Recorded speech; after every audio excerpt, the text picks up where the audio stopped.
İnsanları çörəklə, suyla imtihana çəkmək, sındırmaq, bax belə əlindən öptürmək. Bax deyən, utanmırsan sən.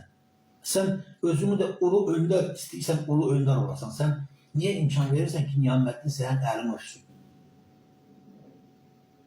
Niyaməddin gedir Naxçıvana, orada bunu tak götürüb əməkdar incəsənət xadimatı verir, feşnədən.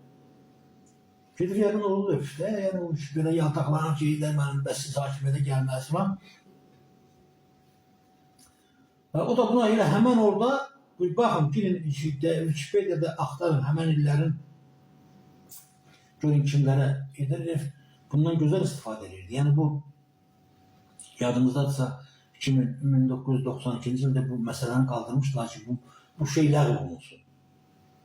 Yəni xalq şairi, xalq artisti, xalq filan, əməkdar artist, yəni bu titullar ləğv olunsun. Dünyanın heç bir yerində olmadığı kimi bunun Sovet diktaturası fikirləşmişdi, yəni insanları əllərində saxlamaq üçün.